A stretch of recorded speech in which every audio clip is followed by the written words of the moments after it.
हल्का हमर सजनवा देई दा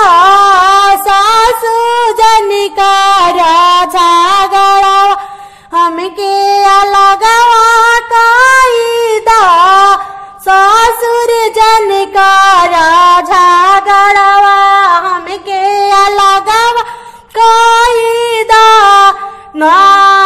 हमके थाली दिहा ना